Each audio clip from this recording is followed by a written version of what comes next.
We're going to talk about training. I would almost call it like training IQ, training progressions and considerations. And Cam, actually, our conversation kind of sparked the idea for this chat, because this is something that everybody goes through. Whenever you're trying to get really good at something, obviously there are roadblocks, there are different adversities you face, and you realize along the way that, you know, some variables that you were tracking or paying attention to may have started to slip because you were focusing on other ones. So what I wanted to do was go over what I consider our 4 pillars of training, and then discuss the application. And I'm sure you guys will be able to weigh in as well on kind of things that you've experienced as you've gone through your own journeys. All of this is really normal. So I guess to start, let's talk about the concept rather of progressive overload. Age-old concept. We know that in order to build tissue, in order to give the body something that it needs to adapt to, we have to progressively overload. And when it comes to lifting weights, we think of that as lifting more weights for more reps. We're increasing volume over time, volume being the load of the weight that you're lifting times the number of reps that you're lifting it for. But what happens when we just focus on progressive overload? Like, has anybody just continuously progressively overloaded on a linear fashion since you started lifting? No, I don't think so. Yeah, like at this point, you would be lifting thousands of pounds. You'd be squatting like thousands of pounds. It's not possible. Not that it's not possible to squat 1,000 pounds. I'm sure there are people who have done it, but you get my point. No form of progress is linear.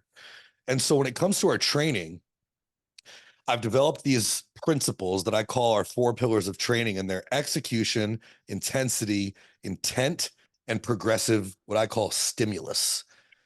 Now, has anyone heard of progressive stimulus by chance? Like, I don't know if this is something that I've talked about, or if this is becoming an industry term. I've heard it a couple other times. I haven't heard it. No? Okay. So the reason I like to use the term progressive stimulus, or you could even call it progressive stimulus overload, is because progressive overload can't work in a linear fashion.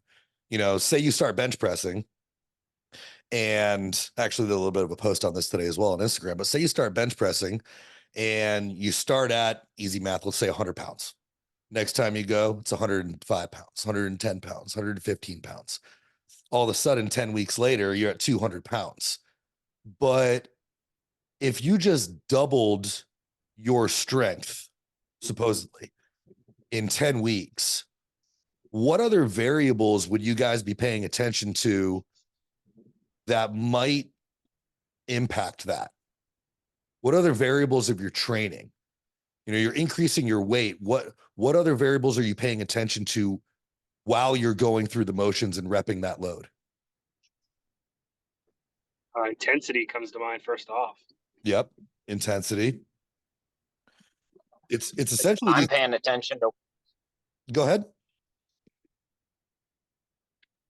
I was going to say, I'm paying attention to whether I'm doubling it by adding in muscles that I shouldn't be and losing some of that intentionality of the actual exercise. Exactly. So we got the intensity, we got the intent. This is essentially the 4 pillars. Execution, intensity, intent leads to progressive stimulus. So, you know, if you started bench pressing 100 pounds and 10 weeks later you're bench pressing 200 pounds for the same amount of reps, but your range of motion is shorter, your tempo is faster, your execution isn't where it used to be. Maybe you're bouncing the bar off your chest, or like Cam said, maybe, you know, you're bringing in a whole bunch of other muscles to help move that load. You're not really bench pressing. You're not chest pressing. Rather, you're just kind of moving weight from A to B. The question is, did you really get stronger, or did you just make the movement easier? So this is like, man, this is the hardest part of training. And Cam, I think you've realized this as well. We talked about a week ago, and we got you to learn how to fire your chest. And now I'd be willing to bet that the loads you're lifting are not nearly what they're used to be, but you're getting more out of them and you're feeling more in your chest, right? Very true. Awesome. So when we're talking about training IQ and progressive stimulus, we want to progress the amount of stimulus that we're placing on the target muscle. So again, if you're bench pressing and all of a sudden, as you progress your load, all those variables start to suffer, range of motion, tempo, other muscles are starting to take over.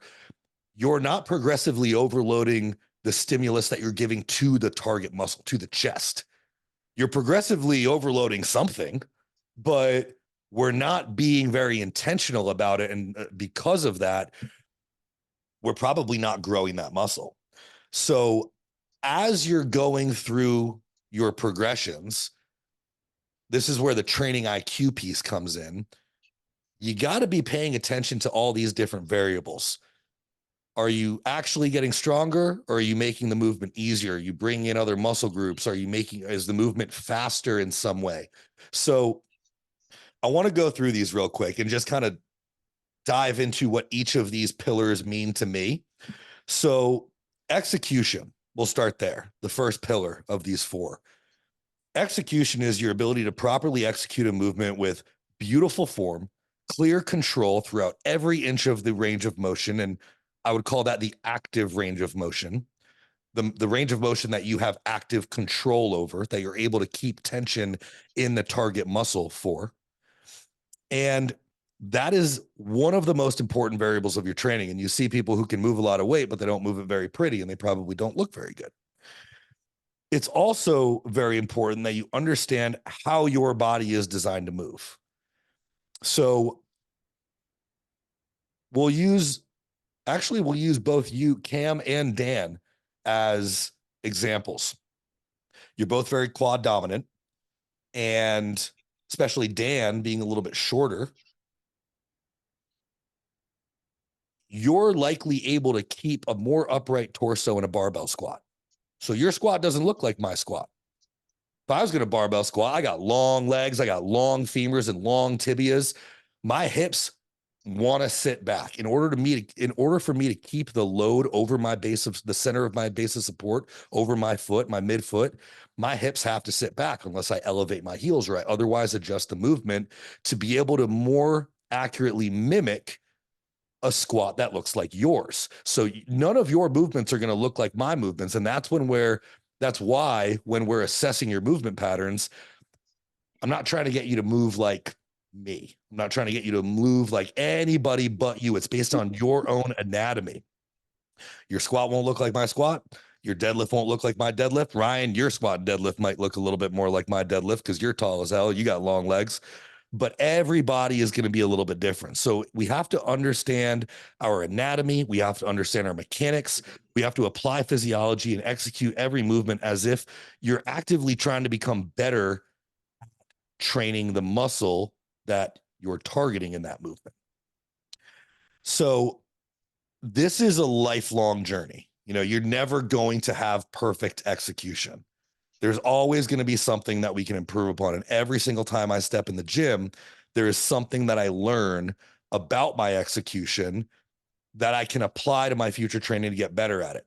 Recently, what I've learned about mine specifically is down to even something as simple as how actively I'm spreading my feet, not just my toes, but my feet, gets me way better quad contractions. And I've noticed that while I'm doing it, especially while I'm warming up, I even spread my hands because it cues me to spread my feet. And that's the simplest little thing. And obviously that's not something that we can always see when we're looking at your training videos, but when we're talking about training, this is the stuff that we can talk about. So your execution is always going to be improving. There's never going to be a time where it's perfect. If you ask someone if they're good at training, or if you don't even ask them, if they just say, hey, I'm really good at training, they probably have a lot of work to do. Admittedly, I will always have a lot of work to do on my training. And that's why every time we're in the gym, we're talking about it. So that's your execution, the first pillar. That includes your range of motion, your tempo, the speed at which you're performing your reps at. That includes your mind muscle connection and how well, like Cam and I were talking about, how well are you able to actively connect to that target muscle to get the muscle to do the work. At the end of the day, well, we're getting into intent, but at the end of the day, if we use a barbell bench press, for example, again, the point isn't to get, this is talking about bodybuilding and training to build muscle. The point isn't to get the bar to touch your chest and then extend your arms back up. The point, if you're trying to build your chest, is to lengthen the pec under load, let that bicep pull away from your body, and then make the chest performance function of pulling that bicep, your humerus, back across the body towards the midsection to that peak contraction. You're training the muscle, you're not training the movement. The bar moves by default. When you lengthen the chest and shorten the chest, the bar comes down and the bar goes up. So this is the difference between moving a weight from A to B and moving the muscle from A to B. We want to train the muscle, not the movement. If we're really trying to build a significant amount of tissue, we have to be intentional about it. So now we're moving into the second pillar, being intent. We were just talking about this, but if you walk into almost any gym, especially any commercial gym, like a Gold's Gym, a 24-hour fitness, Crunch Fitness, whatever it is, you'll see a majority of the people, unless it's like Gold's Gym Venice, even still probably, you'll see a majority of the people are just moving weight from A to B, and most have no idea behind what the intent of the movement is. What's the purpose of the movement? You go up and ask somebody, hey, why are you doing that movement? I like that, Cam. Yeah, train the muscle, not the movement. Very helpful. And it goes a long way. Constantly remind yourself, especially for us who, like to be strong and lift heavy weight. It doesn't matter how much you lift. It matters how well you lift it, how well you connect to that muscle. And most people are just moving weight from A to B. If you went up and asked people, hey, why are you doing this movement? Say it's bench press. They would say, well, I want to grow my chest. And you would say, well, it doesn't really look like you're training your chest. Your shoulders are all shrugged up. You're moving, you got a really close grip. You're moving a load with a lot of shoulders and triceps. I'm not seeing you move with a lot of chest. Most people don't understand. So I think one of the most helpful things you can do if you're trying to improve your execution and improve your mind muscle connection to a specific muscle is understand how that muscle works. Like Cam and I had talked about, doing a bench press, the chest doesn't work by pushing weight away from you. It works by pulling the humerus, that upper arm, across to the midsection of the body. That's how the chest fires. So most people don't have an understanding of what they're supposed to be engaging or how to connect to those muscles to keep tension on that target throughout the entire range of motion. So ask yourself, for all of your movements, what is the purpose behind this movement? What is the target muscle that I'm actively trying to grow? Answer that question. Leave the ego at the door and focus on training with intent. If you're curious, there's always really cool YouTube videos about how muscles work. And so you can Google anatomical videos, or you can look at a skeletal muscle, like the charts that they have in the doctor's offices. That's what I did. I had I'm a nerd. So I had like a giant, like 6-foot skeletal muscle diagram. And I would look at where muscle fibers originate and where they insert, and understand that all that muscle does is it pulls those 2 points together. The chest originates over here on the humerus, and then it inserts at the sternum. All it does is it pulls those 2 points together. So if you see people who are doing their chest flies and they're doing them like the finishing like this, the chest doesn't pull your hands together. It pulls the biceps together. So understand the function of the muscle, and you're going to get way better at training it. And those videos can be really helpful.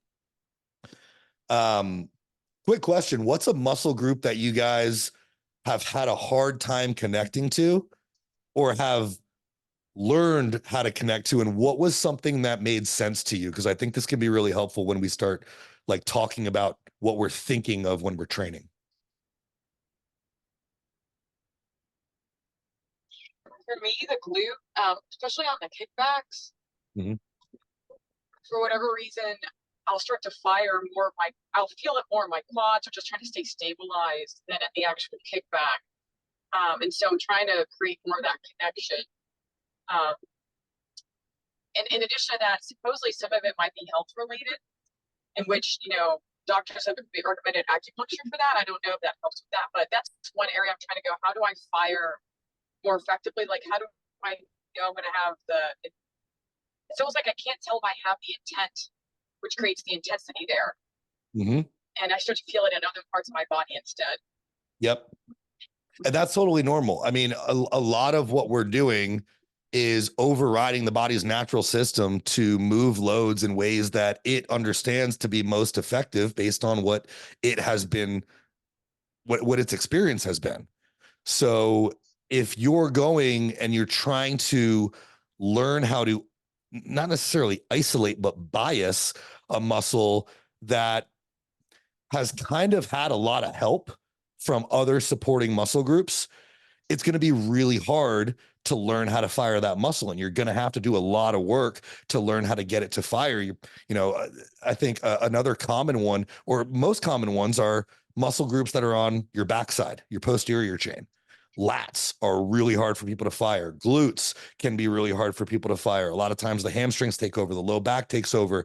And so starting with a very light load, and oftentimes either you or your training partner touching that muscle, and all you're thinking about is, I close my eyes a lot when I train. I don't know if any of you have seen me train, but I close my eyes a lot.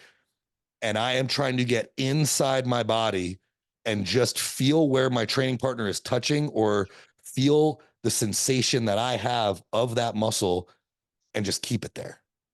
And if, on your glute kickbacks, for example, you're feeling more quad, well, you're probably pushing, you're extending the knee, you're not extending the hip.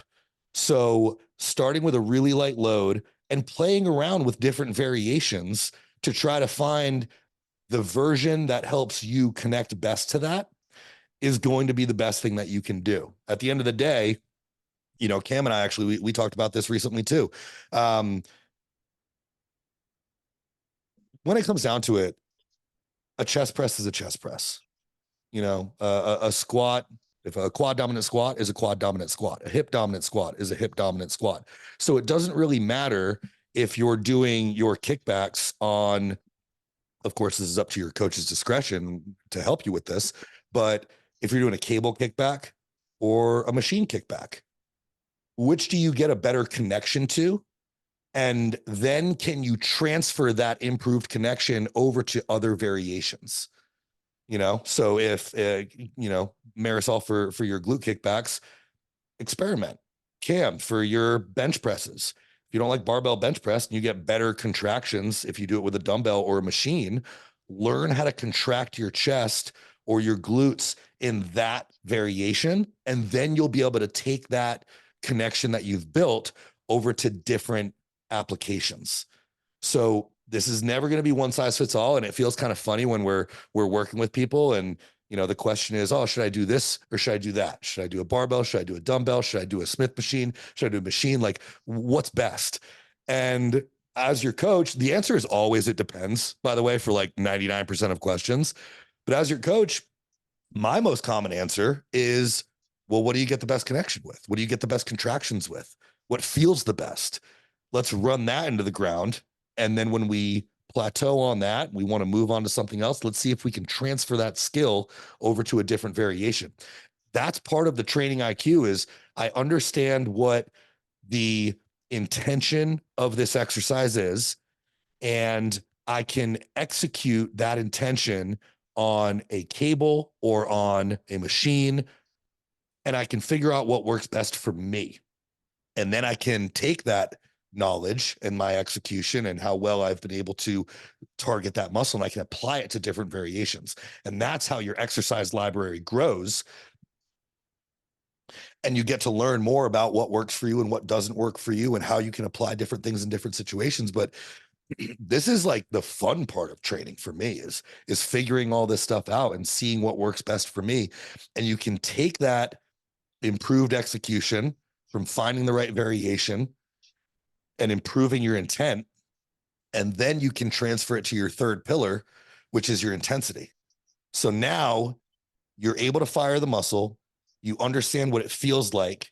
You've improved your active range of motion, and you've found an exercise variation that works well for you. Now train that muscle, excuse me, in that variation throughout your set, and force that muscle to continue to execute its function until it can't. And it's as simple as that. Obviously, there's a lot more that goes on mentally, but until the muscle can no longer contract against the load, not until you're tired, not until it's uncomfortable, or or what, not for anything else.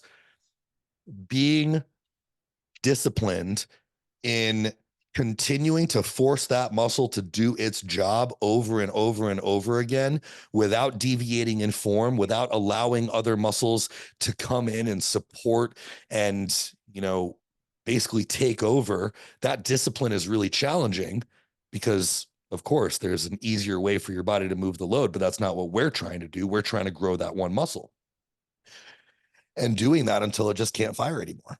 And that's your execution, your intensity, your intent. And then as you're going through that process and you're progressively overloading, you'll find, and Marisol, you may have noticed this as well, as well, all of you have, as you begin to add weight, as you begin to add reps, the other variables are going to suffer. At some point, you're going to progress, probably, if we're human, maybe a little bit too quickly, maybe a little bit too, maybe our ego comes back into play a little bit. And all of a sudden, our range of motion isn't what it used to be. Our tempo isn't what it used to be. Our mind muscle connection isn't what it used to be. We're not just, the execution in general just isn't what it used to be. And the intensity may be there, but all the other variables kind of like got lost in the wind somewhere. And so then what we have to do is, again, bringing in this training IQ, is have a real honest conversation with ourselves and say, okay, I'm pushing more weight, but all of these other variables suffered. My execution, my intent, all of those things suffered.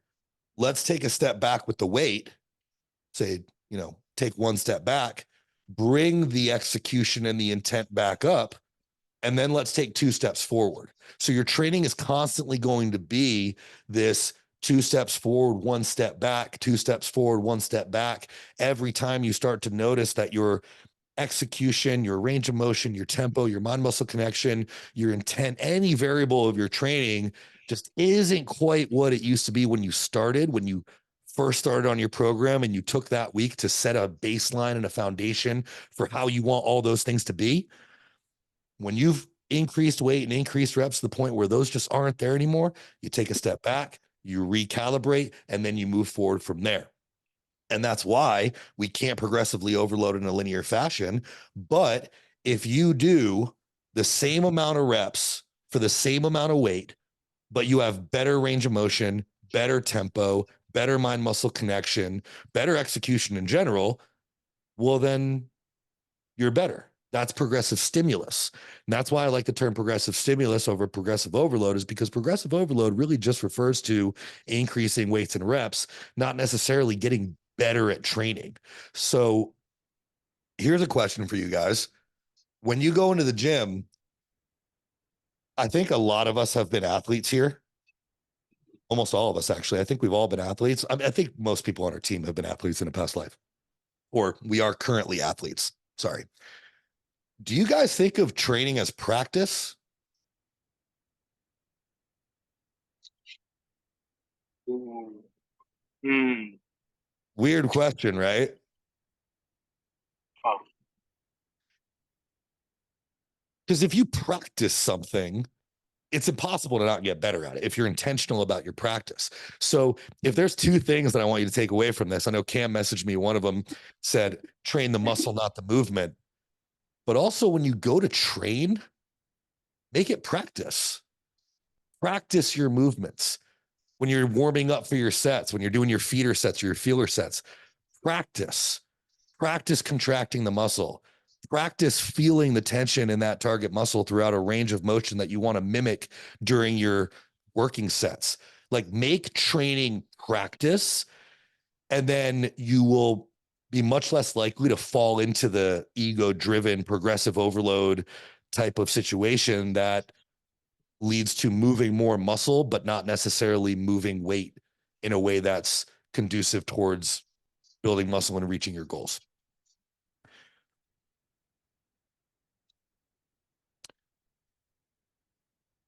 Does anybody have any questions so far, or like muscle groups that other muscle groups that they're struggling with, or things that they've found that are really helpful for their training? The one thing that's been coming up that I've seen on social media quite a bit is that the actual practice of posing, and then also helping with posing, helping to create that mind muscle connection. And I mean, that's just something I've been thinking about. I have zero experience posing or being shown how to pose, except for my check-ins. But that's just something that I have been thinking about constantly. And then I think about that during my training as well, as like, if I were to be trying to show off this muscle, what would this feel like? And so, yeah. Yeah. Posing does improve your mind muscle connection. And on top of that, when you're posing as a bodybuilder, you got to be able to make it look easy, you know? So it does help. You're able to contract the muscle a lot more effectively. And Cam and I were talking about this recently when we were talking about his chest training, and he asked me a question about, you know, what load is appropriate to be able to actually feel a muscle contract. And the answer is kind of related to what you're talking about, Ryan, is it depends on how good you are at contracting that muscle. So you've seen guys like, oh man, is it Terry Crews, the guy who like has really crazy muscle control? And there was that Old Spice video of him back in the day where he was like connected to a drum kit and he was flexing muscles to make them fire. Remember that? It was like, I think it was a Super Bowl commercial. Awesome. If you're really good at posing and you're really good at being able to activate or contract a muscle under no load at all, then you probably have really good mind muscle connection. You're going to be able to train really well. So, you know, there's certain muscles that at this point, I feel like I could get a pump in certain muscles without any weight at all. And there's other muscles that I'm still working on improving my connection to, that I'm still working on. But you know, for anybody who wants to improve their mind muscle connection, learning how to just like fire a muscle and not actually move. So like right now I can touch my chest and just fire my chest and I can get it to contract. The better you can get at that, the better your chest training is going to be. The better you can not just like flex your bicep up here, but like keep tension in the bicep as you're going through that range of motion, even with no weight, the better your training is going to be. At the end of the day, I remember listening to Kai Green talk about this. If you guys remember Kai Green,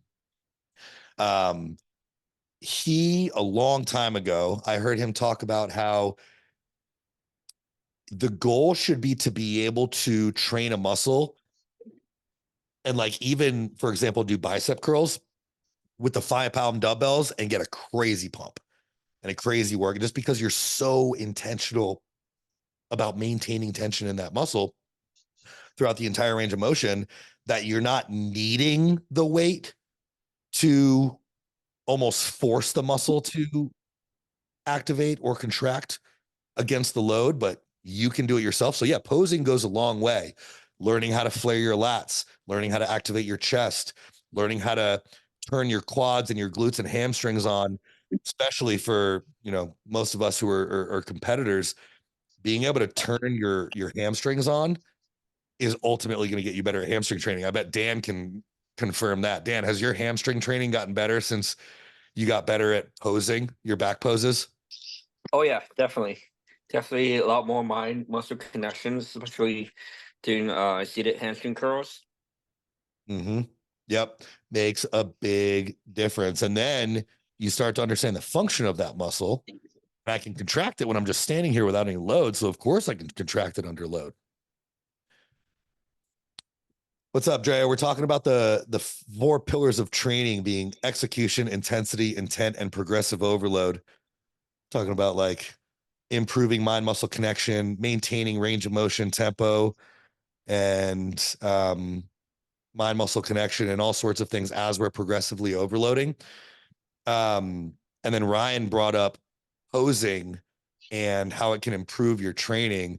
I'm curious, have you noticed improvements in your training and your mind muscle connection in any of these variables since you like started posing or training with us? Hey guys, sorry I'm late. Yeah, I would definitely say for me personally, because I have a background in powerlifting, I chronically had switch grip for deadlifts. And so I had one hand that was always under and then the other hand was over. My underside hand, that lat was extremely underdeveloped. And then my overside hand, that trap was very overdeveloped. So one thing that we've been working on, Alexa and I have been doing unilateral lat pull downs. And I feel like that has made a huge difference in how I connect my right lat because it's basically been turned off since 2018. So really focusing on the unilateral contractions and then I go into bilateral lat pull downs. That just helps me engage a lot more. And I feel like I'm starting to equal out a little bit so that even whenever I'm doing my posing for check-ins or just kind of like messing around in the gym, when I pose, I can really feel the difference in trying to like spread my lats. But also it definitely feels a lot different with my back day training now, like connecting to that right sided lat and getting my left side trap to kind of chill out. So yeah, I would say so.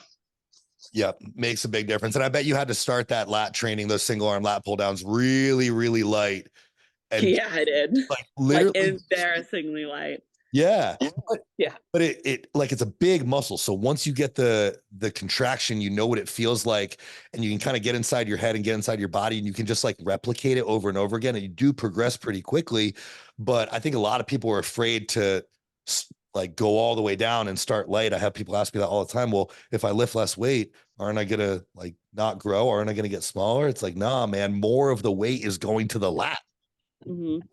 Yeah, for sure. I would definitely say that like starting light is you have to humble yourself, but ultimately if you start light and get good mind muscle connection from there rather than just kind of throwing the weight around and ego lifting, that was something too that I had to check myself whenever I first got seriously into training because I thought that I just had to throw around as much weight as possible, but you can get a lot more intensity out of lower weights whenever you're actually connected to the muscle. Yep. And it's been cool to work with you and Daniel because being that you both came from powerlifting. Yeah.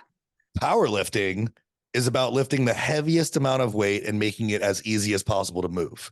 And now using your leverages. It does not Exactly. matter what your body looks like. It's just use your body weight to leverage against the weight and move as much weight as you can. Yeah, with all the muscles possible, like just Yeah. move the weight, use all of them. And now you guys are both transitioning to bodybuilding, which is like such a different change where instead of moving the heaviest possible weight and making it instead of making the heaviest possible weight as easy as possible to move, now we're making the lightest possible weight as hard as possible to move. Mm-hmm. Completely different type of training mentality. Absolutely. So, Plus, but like even prescribed rep ranges are so different as well. Because in powerlifting, it's very much so like, okay, this week, if you're 16 weeks out from a meet versus if you're 16 out in prep for bodybuilding, well, in 16 weeks out for bodybuilding, like you're still going as hard as you can in the gym versus 16 weeks out from a powerlifting meet, you're probably doing like 50% of your 1 rep max for like 5 sets of 5. And then you might have some intensifiers, but it's very much so like you're hitting an exact rep range for an exact load for powerlifting so that you can progressive overload to peak for that powerlifting meet. Whereas with bodybuilding, obviously we want to be training to failure. And sometimes that might look like 12 reps. Sometimes that might look like 16 reps. You never know. Yep. And failure is different, right? Yeah. It's not so different. up no matter what. Like, and I thought that's a big thing in powerlifting. It's like up no matter what. And in bodybuilding, it's like, no, just make that one tiny little, like make that one muscle go until it can't do its job anymore. Yeah. And then as soon as you feel another muscle, your set's over. Yeah, exactly. When you feel yourself starting to, compensate and your form deviates like any more than 10% is what I like to go by. But it's a lifelong process. It's a lifelong journey. It's always something that we're working to improve upon. So I hope this was a helpful little chat. Anybody have any questions, thoughts, comments, concerns? Can I ask a slightly related question? Yeah, let's go. When we were at the gym the other day and you were doing flies, I saw you put can't even remember the name of those, a foam roller behind your back on the chest fly machine. Yep. What are you doing? So that goes into everybody's different, man. Yeah, Everybody is different. And machines, unlike free weights, are built for certain people. And most machines are built for like the average person who's, call them 5'7", with average arms and average legs. So as you start to, progress your training IQ is what I'll call it, you start to realize that maybe some machines just don't fit you. And I'm sure you've had some machines where you're like, I really like this one, but this one just doesn't feel the same. It's the same machine, but it's by two different manufacturers, or it's by two different models, and there's slight differences. So when I'm doing my flies specifically on that machine, I find that I get better stretch and what I'll call active stretch. So in that stretch position, it's a lot easier for me to think about retracting my shoulder blades, keeping my chest up, and keeping tension in my chest if I have a little bit of a foam roller behind me. Ideally, it's a half foam roller, so it's not as wobbly. But I've noticed that it makes my shoulders feel a lot better. I get much better tension in my chest throughout the range of motion. And it seems to work for me. So you'll probably see that if you watch how I use quite a bit of equipment. There's some equipment that I modify, so I put a foam roller between my shoulder blades on that chest fly. Lately, I've been putting a foam roller behind my upper back on the hack squat. I've been reverse banding the hack squat. I've been using the hammer strength like squat machine, or I guess you could do RDLs on it. I've been using that for Bulgarian split squats. There's a whole lot of different machines that I will adjust to fit my anatomy. I also put like yoga blocks in like the Techno Gym incline bench press that we have. I can't get my hands all the way back to start that machine without feeling like I'm putting my shoulders at risk, especially when it's heavy. So I put yoga blocks in there so that the handles start a little bit higher. So yeah, there's a lot of different ways that I modify equipment to try to suit my own anatomy. But that particular machine with the foam roller behind my back on that hammer strength pec deck, I really like the way it makes my shoulders feel, and it keeps my chest in a much better position. So it's a little wobbly. I would prefer if it was a half foam roller so it wasn't as wobbly. But to me, it's worth it. It gives me better contractions. So that's where I say, like, play around, try different variations or versions of machines, try different variations of movements between free weight, cable, machine, whatever it is. And check with your coach, because at the end of the day, the quad dominant squat is a quad dominant squat. Hip dominant squat's a hip dominant squat. A hip hinge is more or less a hip hinge. We can find variations of any movement that work well for you. And I never want anybody to feel like, and I fell into this a lot when I was younger and first getting into training, I never want anybody to feel like, oh, you have to barbell squat if you want to grow legs. You have to bench press if you want to build a big chest. I heard that a lot when I was, years ago getting into training, and I believed it. But then I kept on getting hurt and my shoulders didn't feel good, or, my legs weren't growing, my quads weren't growing, but my glutes and hamstrings were. You don't have to barbell squat. You don't have to barbell bench press unless, obviously Dre and Daniel were competitive powerlifters. Kind of comes with the territory. You got to barbell squat, bench press, deadlift. But for general health, for our purposes, you don't have to. And I would even go as far as to say that if you are a person who maybe isn't even interested in building muscle, isn't interested in like, you know, building significant amounts of tissue, not interested in being crazy strong or a power lifter or a bodybuilder or anything. If you're that type of person and you're working out, I would put even more emphasis on making the movements just feel really good. If they feel really good and you're getting good range of motion, you can almost forget about the weight. It'll come. But as long as the movements feel good and the versions of the movements that you're doing feel good, that's going to be the best place for you to start. So yeah, I've been enjoying that. I actually started doing that with the foam roller when I had my shoulder started giving me a little bit of issues on that Arsenal fly, which I really like.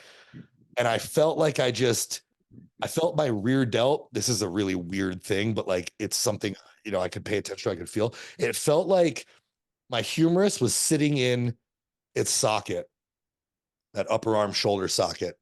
And it felt like my rear delt was activating to try to stabilize the load during my flies. And it almost felt like it was like squeezing it forward. And so my shoulder would kind of like round forward a little bit as I began to fail. And I realized I needed something to cue me to keep my chest up and retract my shoulder blades. And the foam roller was the perfect thing. So if you're struggling with a movement, or if you feel like something just doesn't quite feel right, send us a video. We'll look at it and we'll probably give you either a cue or what do I want to call that? Like an adjustment maybe to make it fit you a little better so it feels a little bit better. No, thanks for that. That makes perfect sense because I do have preferred leg presses, and your cues for doing abs solve years of stupidity. Dude, I don't know how, like, I was an athlete my whole life. Like I always played sports. Nobody ever taught me, even in physical therapy, like nobody taught me how to properly brace my core. Through all the injuries, all the physical therapy, like no one ever explained why. They just told me what. And so that's part of why with our coaching, like I never would just want to say, like, tell you what to do. Because if you understand why, you're probably going to do it better and it'll make more sense. So if this goes for any of our coaches, if we're ever not super clear on the why part of like why we're executing a movement in a certain way or anything really, ask, because we like to educate. I would also even say if you're extremely confident in something that you're doing, or you've been doing something for a while, like a particular movement, still send a training video to your respective coach, because I've been in the gym for a good while now, and I just recently moved gyms and started on a new leg press that my old gym didn't have. Like it was a different brand. So my old gym had a hammer strength, and I moved to a new gym that had an Arsenal leg press. And Arsenal is normally a really great brand, but I'm 5'10", and to do a quad biased leg press on this particular Arsenal strength, that it's also, you can make it into a unilateral or bilateral leg press, the seat positioning is not optimal for my body. And so sending Lex a video of that, she looked at it and we compromised on something else that's going to help me actually target my quads instead of having that lower back rounding. So I would say even if you feel good about a movement, it's always good to just double check and have either Josh or Lex look at your videos to make sure it's the right fit for your particular goals. 100%.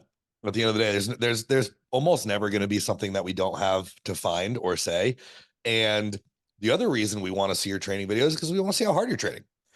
And we know that like you're probably training harder in the videos that you send us, but we want to see how hard you're training. We want to make sure that the amount of food that you're eating and the rest that we're giving you and everything else is in line with the intensity that you're giving to your training sessions. So, yeah, we're always going to have something to discuss or an adjustment to make or some thoughts to consider. And like Drea said, and Cam, you alluded to this too, like not every piece of equipment is the same. A leg press isn't a leg press. Like the longer you train, the more excited you get when you go into a new gym and you see the exact piece of equipment that you just freaking love. I could feel like at this point I could outfit a gym with the exact pieces of equipment that I want for every single body part. And it would be super fun to do that. So maybe it's something that we'll do in the future is build a sick gym, but it's fun to play around on that stuff. And when you are in a new gym, play and practice. Like you'll find a new variation or a new piece of equipment. Drea and Daniel's new gym has all this prime equipment. That stuff is awesome. It is so fun, and you can change the resistance profile. You can make it harder in the lengthened position or mechanically heavier in the lengthened position, the middle or the shortened position. Like you can play around with all this stuff. Play around with it. Have fun. It's awesome. All right. Thanks, Josh. Appreciate Thank it. you guys, of course. Thank you for hanging out. And oh man, we're not going to see you guys until next Wednesday. So happy holidays. I hope y'all have wonderful holidays and spend some good time with friends and family and eat some good food and enjoy your free meal if you have it. And yeah, get ready. The new year's coming really quick. We got a lot of exciting things happening. So I appreciate you guys. I'm excited to be a part of it. All right. Well, I hope you guys have a good rest of your night. I love y'all, and we'll see you next week. I love you guys. Love y'all. Happy holidays. Good night. Love Happy ya. Bye. Bye.